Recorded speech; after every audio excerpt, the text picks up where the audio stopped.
या देवी सर्वभूतेषु महाकात्यायनी रूपेण संस्थिता नमस्तस्यै नमस्तस्यै नमस्तस्यै नमो नमः।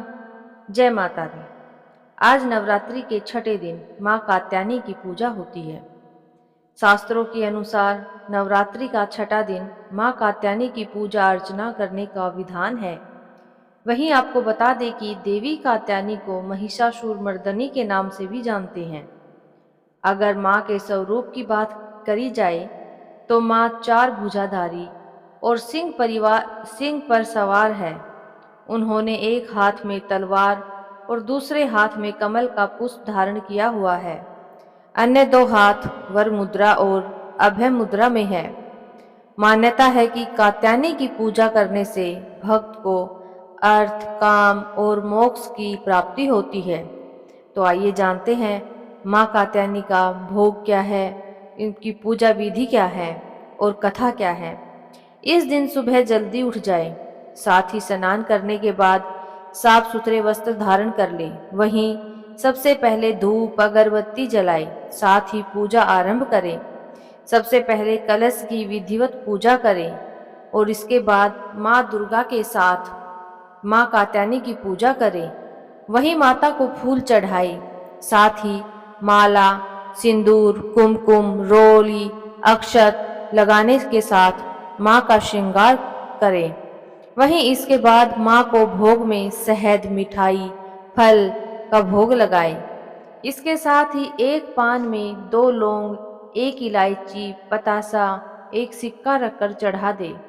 साथ ही अंत में माता के सभी मंत्रों का उच्चारण करें, साथ दुर्गा सप्तशती का पाठ करें। वही अंत में आरती करें और जो प्रसाद लगाया है वो घर के सभी सदस्यों में बांट दे और अंत में क्षमा प्रार्थना करें। नवरात्रि के छठे दिन माँ कात्यायनी की पूजा के समय शहद का भोग लगाना चाहिए। इससे माँ प्रसन्न होकर सुख, समृद्धि और आशीर्वाद करती है। माँ कात्यायनी को लाल रंग अति प्रिय है, इसलिए इस रंग के वस्त्र अर्पित करने के साथ लाल रंग के गुलाब अर्पित करें। ऐसी मान्यता है कि माँ कात्यायनी की पूजा करने से अविवाहित लड़कियों को मनचाहा पति मिलता है। इनकी आराधना से बृहस्पति ग्रह मजबूत होता है और कहते हैं जो व्यक्ति सच्चे दिल से माँ कात्यायनी की भक्ति करता है उसके जीवन से रोग, संताप, दुख और हर प्रकार के भय दूर हो जाते हैं।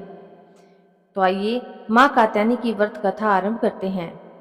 पौराणिक कथा के अनुसार एक वन में कथ नामक महर्षि थे। उनका एक पुत्र कात्य था। इसके बाद कात्य गोत्र में महर्षि कात्यायन ने जन्म लिया। उनकी कोई संतान नहीं थी।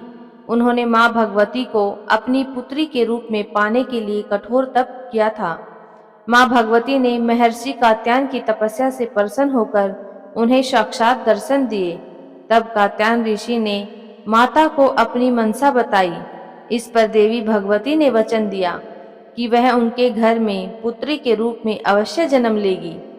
फिर एक बार तीनों लोकों में महिषासुर नामक दैत्य का अत्याचार बढ़ गया। देवी और देवता उसके कृत्य से परेशान हो गए। उसी समय ब्रह्मा, विष्णु और भगवान शिव के प्रभाव से माता का महर्षि कात्यायन के घर जन्म हुआ। इसलिए माँ के इस स्वरूप को कात्यायनी के नाम से जाना जाता है। कात्यायन ऋषि ने माता के जन्म के बाद सप्तमी, अष्टमी और नवमी 3 दिनों तक माता की पूजा की।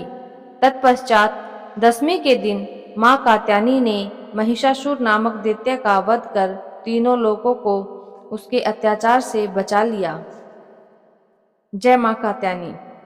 दोस्तों, अगर आपने हमारे चैनल को सब्सक्राइब नहीं किया है तो वीडियो को लाइक और चैनल को सब्सक्राइब कर लें ताकि हम आपके साथ जुड़े रहें।